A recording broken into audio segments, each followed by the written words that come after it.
나는 여전히 매일 밥을 먹는데 그런데 왜 항상 이렇게 피곤할까? 아침에는 머리가 무겁고 오후가 되면 이상하게 단 것이 당기고 나는 그냥 나이가 들어서 그런가 보다 생각했다. 나이 때문이 아닙니다. 몸의 균형이 오래전부터 무너져 있었어요. 의사의 조언을 들은 후 몸이 점점 가벼워지기 시작했고 그리고 나는 내가 올바른 길로 가고 있다는 걸 알게 되었다. 여러분은 혹시 굉장히 조심해서 먹고 있는데도 체중은 늘고 이유 없이 늘 피곤하다고 느낀 적이 있습니까? 밥만 끊고 과일을 더 많이 먹으면 몸이 자연스럽게 건강해질 거라고 생각한 적은 없으신가요? 아침에 일어나면 머리가 무겁고 괜히 짜증이 나며 오후가 되면 이상하게 단 것이나 빵이 몹시 당기는 날이 반복되지는 않나요? 그러면서 스스로에게 이렇게 말하진 않으셨나요? 아, 이건 그냥 일 때문에 스트레스 받아서 그래. 나이 탓이겠지.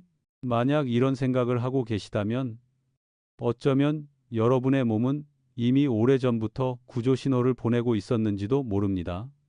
인체는 매우 정교한 정수 필터와 같습니다. 내부의 흐름이 깨끗할 때는 모든 것이 부드럽게 작동합니다. 하지만 아주 작은 노폐물들이 하루하루 쌓이기 시작하면 그 필터는 바로 망가지지 않습니다. 서서히 조용히 막히기 시작합니다. 그리고 어느 날 갑자기 물이 더 이상 흐르지 않게 됩니다.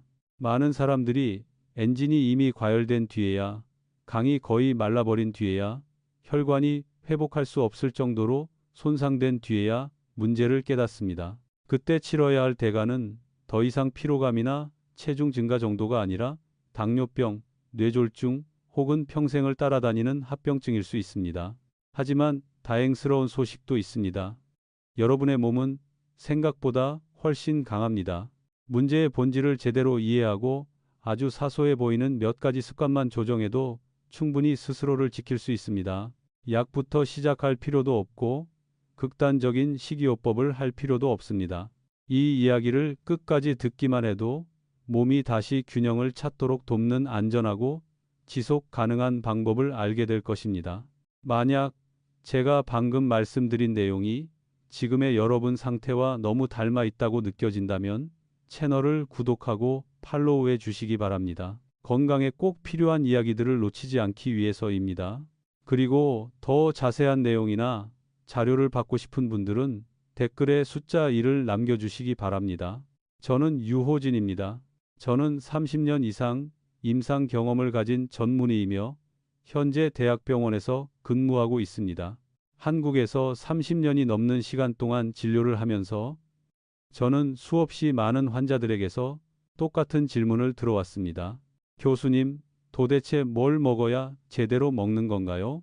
강남에서 일하는 직장인도 있었고, 가족의 식단을 책임지며 건강식을 고집하는 주부도 있었습니다. 규칙적으로 운동하고, 담배도 피우지 않고, 술도 많이 마시지 않는 젊은 분들 중에서도 건강검진 결과를 보고 큰 충격을 받는 경우가 적지 않았습니다. 저는 김민재라는 환자를 아직도 생생하게 기억합니다. 마흔이 조금 넘은 나이였고 체형도 심하게 비만하지 않았습니다. 그는 저에게 자신 있게 말했습니다. 저녁밥은 오래전에 끊었고 대신 과일과 요거트를 먹고 있다고요. 그는 그것이 매우 현명한 선택이라고 믿고 있었습니다. 하지만 검사 결과는 달랐습니다. 공복 혈당은 당뇨 전 단계였고 혈중 지방 수치는 올라가 있었으며 간에는 경미한 지방간 소견이 보였습니다. 제가 설명을 하자 그는 놀란 표정으로 물었습니다. 교수님, 과일은 좋은 거 아닌가요? 이 질문은 제가 셀 수 없을 만큼 많이 들어온 말입니다. 문제의 핵심은 우리가 음식의 겉모습만 보고 몸이 그것을 어떻게 처리하는지는 보지 않는다는 데 있습니다. 많은 사람들이 밥과 면만 피하면 안전하다고 믿습니다. 하지만 우리 몸은 감정이나 광고, 문구로 음식을 분류하지 않습니다. 몸이 이해하는 언어는 단 하나, 대사뿐입니다. 그 언어 안에서는 빵에서 온 당이든 흰쌀밥에서 온 당이든 과일에서 온 당이든 모두 일정한 대가를 치르게 됩니다. 가장 무서운 것은 한 끼를 잘못 먹는 것이 아니라 수년 동안 자신이 올바르게 먹고 있다고 믿는 것입니다. 그렇게 되면 경계심이 사라집니다. 검사를 미루게 되고 아주 작은 신호들을 무시하게 됩니다. 체중은 그대로인데 허리 둘레만 늘어나는 것, 식후에 심하게 졸리는 것, 기억력이 떨어지는 것, 피부 상태가 나빠지는 것, 이런 것들은 모두 초기 신호이지만 가장 쉽게 지나쳐버리는 신호들이기도 합니다. 현대 한국 사회에서 우리는 너무 많이 일하고 너무 빠르게 먹고 장기간의 스트레스 속에서 살아갑니다. 간편식 문화, 달콤한 커피, 디저트, 가공된 과일 제품들은 우리가 생각하는 것보다 훨씬 많은 당을 몸 안으로 밀어넣습니다. 몸은 처음에는 버텨냅니다. 그 다음에는 적응합니다. 그리고 결국에는 지쳐버립니다. 이 이야기를 들은 환자들 중 많은 분들이 놀랍니다. 건강하게 먹는다고 믿었던 행동이 제대로 이해하지 못하면 양날의 검이 될 수 있다는 사실을 처음 깨닫기 때문입니다. 이 이야기의 첫 부분에서 저는 여러분이 딱 한 가지만 기억했으면 합니다. 몸은 여러분을 배신하지 않습니다. 몸은 그동안 여러분이 스스로를 어떻게 대했는지를 아주 정확하게 반영할 뿐입니다. 오늘 여러분이 피곤하고 살이 찌고 검사 수치가 좋지 않다면 그것은 벌이 아닙니다. 그것은 경고이자 알림입니다.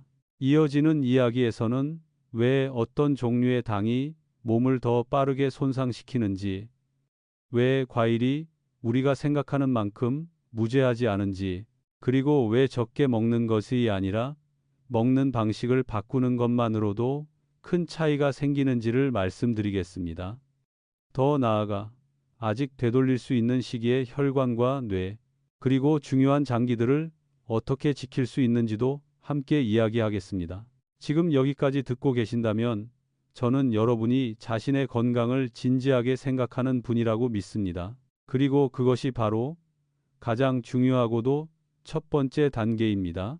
저는 이 이야기를 제가 매일 진료실에서 직접 보고 겪는 일들로 이어가고 싶습니다.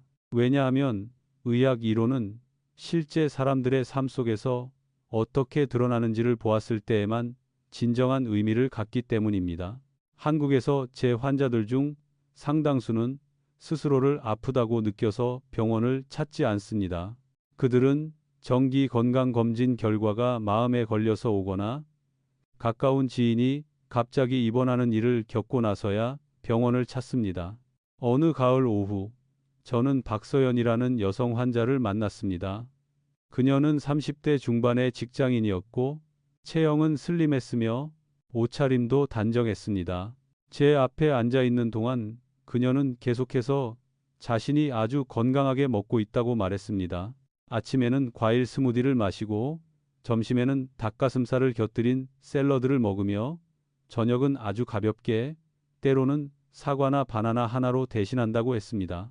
그녀는 자신이 SNS나 건강 프로그램에서 권장하는 모든 것을 정확히 실천하고 있다고 믿고 있었습니다. 하지만 검사 결과는 달랐습니다. 공복 혈당은 이미 안전 기준을 넘어 있었고 혈중 지질 수치는 서서히 상승하고 있었으며 간에는 경미한 지방간 소견이 보였습니다. 제가 검사 결과를 설명하자 그녀는 믿기지 않는다는 표정으로 저를 바라보며 말했습니다. 선생님, 저는 밥도 안 먹고 면도 안 먹고 빵도 안 먹어요. 과일만 먹는데요. 이 말은 저에게 너무나 익숙해서 들을 때마다 마음이 무거워지곤 합니다. 왜냐하면 그 말 뒤에는 사회 전체가 함께 빠져 있는 아주 큰 오해가 숨어 있기 때문입니다. 우리는 건강해 보이는 느낌과 건강한 대사를 같은 것으로 착각하고 있습니다. 의학적으로 볼 때 우리 몸은 왜 그 음식을 먹었는지에 관심이 없습니다. 다이어트를 하는지, 몸매 관리를 하는지, 건강을 챙기기 위해서인지 몸은 알지 못합니다. 몸은 오직 정해진 생화학적 경로에 따라 음식을 처리할 뿐입니다. 밥을 먹든, 빵을 먹든, 면을 먹든, 과일을 먹든, 결국 혈액 속으로 들어가는 것은 단순당입니다. 차이가 있다면 그것이 얼마나 빠르게 흡수되고 몸이 어떻게 처리하느냐 뿐입니다. 하지만 많은 사람들은 자연식, 저지방, 무탄수화물이라는 표시만 보고 가장 중요한 질문을 잊어버립니다. 바로 이 음식을 먹은 뒤 내 몸 안에서는 무슨 일이 일어나는가? 라는 질문입니다. 저는 환자들에게 종종 아주 단순한 비유를 들어 설명합니다. 몸을 하나의 도시라고 생각해 보십시오. 그리고 당은 에너지를 실은 트럭입니다. 트럭의 수가 적당할 때 도시는 원활하게 돌아갑니다. 하지만 매일 너무 많은 트럭이 들어오면 설령 그것들이 깨끗한 출처에서 왔다 하더라도 도시는 결국 막히게 됩니다. 처음에는 가벼운 정체로 시작하지만 곧 작은 사고가 발생하고 결국 교통 시스템 전체가 붕괴됩니다. 몸에서 이런 정체는 혈당 상승, 내장 지방 증가, 그리고 혈관 안에서 조용히 진행되는 염증으로 나타납니다. 또 다른 환자인 이준호 씨는 운동을 매우 좋아하는 사람이었습니다. 그는 규칙적으로 조깅을 했고 주말에는 등산을 즐겼으며 담배도 피우지 않았습니다. 하지만 그는 매일 과일 주스를 마시는 습관이 있었고 그것을 비타민을 보충하는 방법이라고 생각했습니다. 하루에 두세 병씩 마셔도 포만감은 없었고 사탕이나 과자처럼 강하게 달게 느껴지지도 않았습니다. 지속적인 피로 때문에 병원을 찾았을 때 검사 결과 그의 인슐린 기능에는 이미 이상이 생기기 시작한 상태였습니다. 그는 건강하게 산다고 믿었던 자신이 왜 이런 상태가 되었는지 이해하지 못했습니다. 이 이야기들의 공통점은 무엇일까요? 바로 우리 몸이 당에 어떻게 반응하는지에 대한 이해 부족입니다. 특히 흡수가 쉬운 형태로 들어오는 당에 대해서 말입니다. 과일 자체가 나쁜 것은 아닙니다. 하지만 과일을 지속적으로 많은 양으로 특히 주스 형태로 섭취할 경우 우리는 몸이 원래 가지고 있던 자연스러운 브레이크 시스템을 무시하게 됩니다. 온전한 식이섬유도 없고 씹는 과정도 없으며 명확한 포만 신호도 없습니다. 그 결과 당은 빠르게 혈액으로 들어가고 간은 급하게 이를 처리해야 하며 남는 에너지는 쉽게 지방으로 전환됩니다. 더 위험한 점은 이 모든 과정이 조용히 진행된다는 것입니다. 통증도 없습니다. 여전히 출근하고 일상생활을 이어갑니다. 하지만 그 안에서는 혈관이 아주 조금씩 서서히 손상되기 시작합니다. 저는 실제로 많은 환자들이 어떤 사건이 발생한 뒤에야 비로소 정신을 차리는 모습을 보아왔습니다. 가벼운 어지럼증, 간 수치 상승이 발견된 검사 결과, 혹은 더 심하게는 일과성 뇌졸중을 겪은 뒤에 말입니다. 그때서야 그들은 저에게 이렇게 묻습니다. 조금만 더 일찍 알았더라면 현대사회, 특히 한국에서는 업무 스트레스와 빠른 생활 리듬 때문에 사람들은 건강에 대한 쉽고 빠른 해결책을 찾게 됩니다. 어떤 음식이 좋다는 이미지가 붙는 순간 그것은 과도하게 소비됩니다. 하지만 인간의 몸은 극단을 견디도록 설계되지 않았습니다. 설령 그것이 건강이라는 이름을 달고 있더라도 마찬가지입니다. 기적의 음식도 없고 지름길도 없습니다. 이 부분에서 제가 여러분에게 이해시키고 싶은 것은 과일을 먹지 말라거나 탄수화물을 먹지 말라는 메시지가 아닙니다.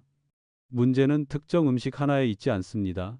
문제는 우리가 매일 만들어가는 습관에 있습니다. 한 가지를 제거하는 데만 집중하다 보면 다른 한 가지를 과도하게 섭취하게 되기 쉽습니다. 그리고 그 결과는 결국 몸이 감당하게 됩니다. 이 이야기를 들으며 많은 환자들은 말없이 고개를 숙입니다. 그들이 이해하지 못해서가 아니라 자신이 한때 얼마나 확신에 차서 잘못된 선택을 해왔는지를 깨닫기 때문입니다. 하지만 저는 항상 이렇게 말합니다. 일찍 깨닫는 것은 축복이라고. 몸은 아직 돌이킬 수 없는 단계에 이르기 전에 여러분에게 수정할 기회를 주고 있습니다. 다음 이야기에서는 과도한 당과 에너지 섭취가 장기간 지속될 때 혈관과 주요 장기 안에서 어떤 일이 벌어지는지를 더 구체적으로 설명드리겠습니다.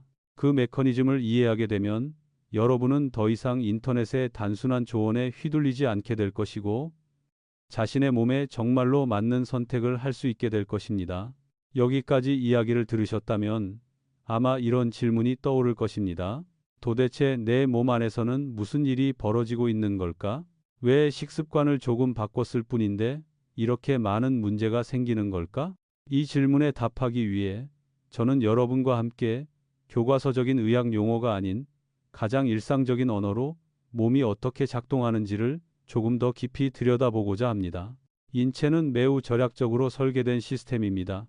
우리가 밥을 먹든 빵을 먹든 과일을 먹든 단 음식을 먹든 결국 그 대부분은 에너지를 공급하기 위해 혈당으로 전환됩니다.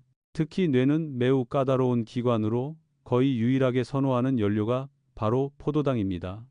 그래서 당 자체는 적이 아닙니다. 문제는 그 당의 양이 몸이 실제로 필요로 하는 수준을 넘어설 때 시작됩니다. 그리고 이런 상황은 우리가 생각하는 것보다 훨씬 자주 발생합니다. 혈당이 올라가면 췌장은 인슐린을 분비해 당을 세포 안으로 밀어넣습니다. 초기에는 이 시스템이 매우 효율적으로 작동합니다. 하지만 매일같이 과도한 양의 당을 처리해야 한다면 세포는 점점 인슐린에 둔감해집니다. 이것이 바로 인슐린 저항성의 시작이며 제2형 당뇨병으로 가는 매우 중요한 첫 단계입니다. 문제는 이 단계가 수년간 지속되면서도 뚜렷한 증상이 거의 없다는 점입니다. 그렇다면 사용되지 않고 남은 당은 어디로 갈까요? 그 역할을 떠맡는 곳이 바로 간입니다. 간은 마치 중앙 창고와 같습니다. 글리코겐 저장고가 이미 가득 찼는데도 에너지가 남아 있으면 간은 어쩔 수 없이 그 남은 에너지를 지방으로 전환합니다. 이 지방은 먼저 간에 쌓여 지방간을 만들고 이후 다른 장기로 퍼지는데 특히 내장 지방의 형태로 축적됩니다. 내장 지방은 단순한 저장 지방이 아닙니다. 그것은 염증 물질을 지속적으로 분비하는 몸의 해로운 내분비 기관처럼 작용하며 전신의 대사를 교란시킵니다. 만성염증은 많은 사람들이 인식하지 못하는 연결고리입니다. 극심한 통증을 유발하지도 않고 당장 일을 쉬게 만들지도 않습니다. 하지만 혈관의 내막을 조용히 손상시킵니다. 저는 환자들에게 혈관을 매우 매끈한 수도관의 안쪽 면에 비유하곤 합니다. 당과 과도한 지방이 계속해서 그 안을 지나가면 혈관 벽에 달라붙어 미세한 손상을 만듭니다. 몸은 이를 수리하려고 반응하지만 그 수리는 완벽하지 않고 시간이 지나면서 결국 죽상경화반이 형성됩니다. 죽상경화가 생기면 혈류는 이전처럼 원활하지 않게 됩니다. 특히 뇌와 심장은 안정적이고 지속적인 혈류를 필요로 하기 때문에 가장 큰 영향을 받습니다. 많은 사람들이 뇌졸중이나 심근경색을 갑작스러운 사건으로만 생각하지만 실제로 그것은 수십 년에 걸쳐 축적된 손상의 결과입니다. 완전히 건강한 몸에서 갑자기 하늘에서 떨어지듯 발생하는 뇌졸중은 존재하지 않습니다. 여기서 꼭 이해해야 할 중요한 점이 있습니다. 모든 당이 같은 방식으로 작용하는 것은 아닙니다. 복합 탄수화물에서 오는 당은 식이섬유와 단백질과 함께 섭취될 경우 훨씬 천천히 흡수됩니다. 반면 과일 주스, 달콤한 음료 혹은 건강식으로 포장되어 있지만 흡수가 빠른 음식에서 오는 당은 혈액으로 매우 빠르게 들어옵니다. 간은 특정 형태의 당에 특히 민감하며 장기간 과도한 양을 처리해야 할 경우 그것들을 지방으로 바꾸는 것 외에는 선택지가 거의 없습니다. 이 점이 바로 밥도 많이 먹지 않고 과자나 단 음식을 거의 먹지 않는데도 배만 나오고 혈중 지질 수치가 나빠지는 사람들이 존재하는 이유입니다. 문제는 적게 먹느냐, 많이 먹느냐가 아니라 매일 몸이 처리해야 하는 에너지의 총량에 있습니다. 몸은 밥 한 공기나 사과 한 개를 세지 않습니다. 오직 전체 대사 부담만을 계산합니다. 한국에서는 오랜 시간 앉아서 일하고 신체 활동이 적은 직장인들을 아주 많이 봅니다. 그러면서 스트레스를 이유로 보상하듯 먹는 습관을 가지고 있습니다. 아침에 달콤한 커피 한 잔, 점심 후 작은 디저트, 저녁에 조금의 과일, 각각은 무해해 보이지만 이것들이 합쳐지면 끊임없이 이어지는 에너지 과잉의 흐름이 됩니다. 그 사이 몸은 스스로를 회복할 시간을 갖지 못합니다. 저는 환자들에게 항상 강조합니다. 건강한 대사는 한 끼의 올바른 식사가 아니라 오랜 시간에 걸쳐 유지된 올바른 생활 리듬의 결과라는 점입니다. 자주 먹고 특히 혈당을 빠르게 올리는 음식을 계속 섭취하면 몸은 늘 비상 처리 모드에 놓이게 됩니다. 균형 상태로 돌아갈 기회를 얻지 못하고 그 불균형이 충분히 오래 지속되면 결국 질병이 나타납니다. 다행스러운 점은 몸이 비교적 빠르게 회복할 수 있는 능력을 가지고 있다는 것입니다. 당과 에너지의 부담이 줄어들면 만성염증은 완화될 수 있고 간은 어느 정도 회복될 수 있으며 인슐린 감수성도 개선될 수 있습니다. 하지만 이것은 문제를 정확히 이해했을 때만 가능합니다. 하나의 잘못을 다른 잘못으로 대체한다면 악순환은 계속될 뿐입니다. 이 부분에서 여러분이 꼭 기억해야 할 핵심은 이것입니다. 대사 질환은 나쁜 검사 수치에서 시작되는 것이 아니라 매일 반복되는 아주 작은 습관들에서 시작됩니다. 몸 안의 메커니즘을 이해하는 것이야말로 단순화된 인터넷 조언에 더 이상 휘둘리지 않게 해주는 열쇠이며 자신의 몸에 맞는 식사와 생활 방식을 선택할 수 있는 토대가 됩니다. 마지막 부분에서는 지금까지의 모든 이야기를 하나로 연결하고 단순히 이해하는 데서 그치지 않고 실제 생활 속에서 적용할 수 있는 현실적인 원칙들을 여러분께 제시해 드리겠습니다. 그래야 비로소 변화가 시작될 수 있기 때문입니다. 이 이야기의 마지막에 이르러 저는 여러분이 잠시 멈춰서서 스스로를 돌아보기를 바랍니다. 자책하기 위해서도 두려워하기 위해서도 아닙니다. 그동안 여러분의 몸이 얼마나 많은 노력을 해왔는지를 알아차리기 위해서입니다. 몸은 맞지 않는 습관들, 급하게 먹는 식사들, 길고 긴 스트레스의 날들을 묵묵히 견뎌왔고 그럼에도 불구하고 조용히 생명을 유지하기 위해 최선을 다해왔습니다. 검사 수치가 나빠지고 피로 신호가 나타나는 것은 판결이 아닙니다. 그것은 몸이 더 강한 방식으로 반응하기 전에 보내는 마지막 경고에 가깝습니다. 제 이야기를 여기까지 들은 많은 환자들은 이렇게 묻습니다. 그럼 도대체 저는 뭘 해야 하나요? 어떻게 먹는 게 맞는 건가요? 저는 항상 이렇게 답합니다. 삶을 완전히 뒤집을 필요는 없다고요. 몸은 극단적인 변화를 원하지 않습니다. 몸이 필요로 하는 것은 일관성입니다. 가장 중요한 것은 하루하루의 대사 부담을 줄여서 몸이 쉴 시간과 스스로를 회복할 시간을 주는 것입니다. 제가 가장 먼저 강조하는 원칙은 이것입니다. 에너지가 몸 안으로 끊임없이 들어오게 두지 마십시오. 하루 종일 간식을 먹고 달콤한 커피를 마시고 주스와 과일을 아침부터 밤까지 조금씩 섭취하면 혈당과 인슐린이 기준선으로 돌아갈 틈이 없습니다. 식사 사이에 분명한 휴지기를 만드는 것만으로도 간과 췌장은 훨씬 편안하게 숨을 쉴 수 있습니다. 굶는 것이 아니라 리듬 있게 먹는 것입니다. 두 번째 원칙은 식사를 개별 음식이 아닌 하나의 전체로 바라보라는 것입니다. 탄수화물을 먹을 때는 단백질과 식이섬유를 함께 섭취하십시오. 과일을 먹을 때는 주스로 갈지 말고 적당한 양의 통째 과일로 드십시오. 이런 조언들은 단순하게 들릴 수 있지만 혈당과 대사에 미치는 영향은 매우 큽니다. 몸은 극단적인 클린 식단보다 균형에 훨씬 더 잘 반응합니다. 세 번째 원칙은 한국인의 생활 리듬에도 잘 맞는 내용인데 바로 규칙적인 신체 활동입니다. 복잡할 필요는 없습니다. 매일 헬스장에 갈 필요도 없습니다. 식사 후 빠르게 걷기, 엘리베이터 대신 계단 이용하기, 주말에 등산을 지속하는 것만으로도 충분합니다. 근육은 당을 매우 효율적으로 소비하는 기관입니다. 근육을 사용할수록 몸은 많은 인슐린 없이도 당을 처리할 수 있게 됩니다. 많은 사람들이 간과하는 또 하나의 중요한 요소는 수면과 스트레스입니다.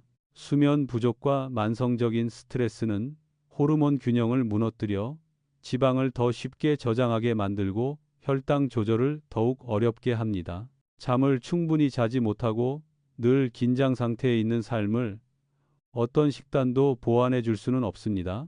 건강 관리는 식탁 위에서만 이루어지는 것이 아니라 여러분이 쉬는 방식과 스스로를 대하는 태도 속에서도 이루어집니다. 제가 꼭 강조하고 싶은 점은 이것입니다. 모든 사람에게 똑같이 맞는 단 하나의 식단은 존재하지 않습니다. 어떤 사람은 탄수화물을 비교적 잘 견디고 어떤 사람은 당에 훨씬 민감합니다. 중요한 것은 자신의 몸을 관찰하고 작은 변화를 살피며 조금씩 조정해 나가는 것입니다. 건강은 단거리 경주가 아니라 완벽함보다 꾸준함이 더 중요한 긴 여정입니다.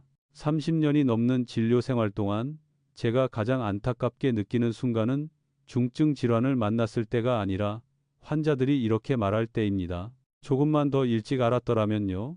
사실 몸은 늘 신호를 보내고 있었습니다. 다만 우리가 그 신호를 듣지 않았을 뿐입니다. 다가 그 신호를 든단 몸은 늘 신호를 듣지 않았을 뿐입니다. 오늘 이 이야기를 듣고 계신 여러분은 이미 많은 사람들보다 훨씬 이른 시점에 와 계십니다.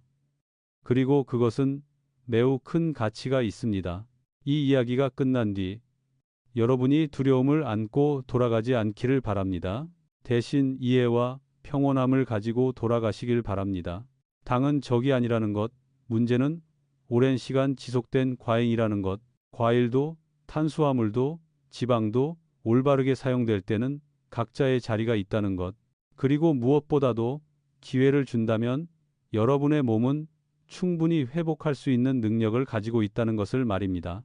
끝까지 귀 기울여 주셔서 진심으로 감사합니다. 바쁜 일상 속에서 건강에 대해 잠시 멈춰 생각하는 일이 언제나 쉬운 것은 아니라는 것을 저는 잘 알고 있습니다. 이 이야기가 여러분이 자신의 몸을 다른 시선으로 바라보는데 조금이라도 도움이 되었다면 그것만으로도 저에게는 큰 의미가 있습니다. 앞으로도 늘 현명하게 선택하고 변화를 기다릴 줄 아는 인내를 가지며 스스로를 아끼는 마음으로 건강한 삶을 오래 이어가시길 바랍니다.